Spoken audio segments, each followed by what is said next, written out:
Friends, આજે આપણે બનાવીએ મેથી પાપડનું શાક. એના માટે મેં શું કર્યું છે, એક વાટકી મેથી રાતના પલાળી દીધી અને સવારે 2 વિસલ મારીને એને ચડાવી દીધી અને પછી પ્રેશર એકદમ ઠંડુ થઈ ગયું ને એટલે મેં એને ચાળણીમાં કાઢીને બરાબર રીતે ધોઈ દીધી. અને ધોવી પડે કારણ કે આ કડવી હોય. બીજા લીધા છે મેં અહીંયા 9 પાપડ, જેના આવી રીતે પીસીસ કરી કાઢ્યા છે. બીજું સામગ્રી જોશે: મીઠું, મરચું, ચપટીક ધાણા જીરું, હળદર અને આટલી જેગરી ગુડ. હવે મેં અહીંયા 2 ટેબલસ્પૂન ઓઇલ લીધું છે. એમાં હું આ પાણી નાખું છું.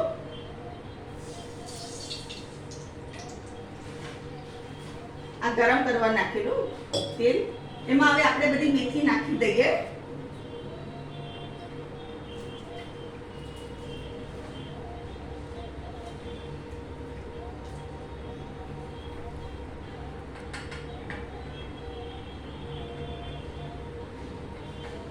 મેથી નાખાઈ ગઈ. અહીંયા ગેસ ફાસ્ટ કરું છું. હવે આપણે મસાલો કરીએ. ધાણા જીરું ચપટીક 5 ટીસ્પૂન થી ઓછું, હલ્દી પાવડર 1/2 ટીસ્પૂન, લાલ મરચું 1 ટીસ્પૂન ભરીને,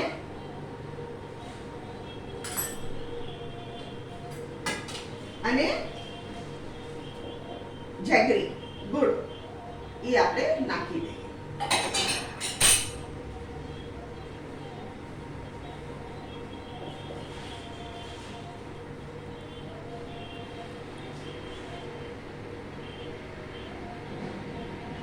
આ ખટખરી જાય ને એટલે આપણે એમાં પાપડ નાખી દઈએ. આ બહુ સરસ લાગે.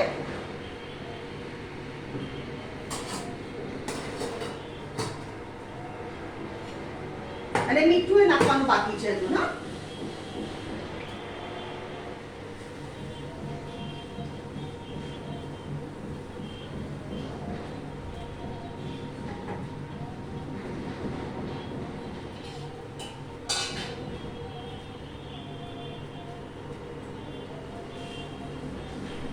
હવે આપણે પાપડ નાખીએ આમાં.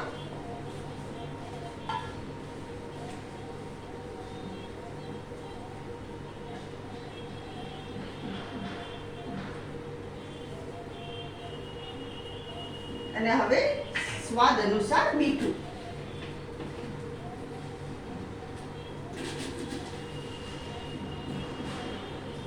મેં 1 ટીસ્પૂન ભરીને મીઠું નાખ્યું છે.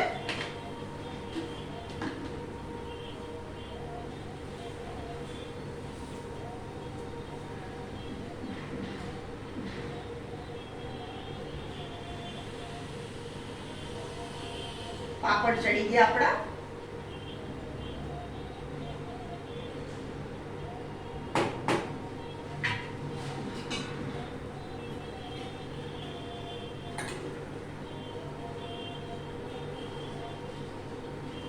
ગેસ ધીરો કરું છું જરા.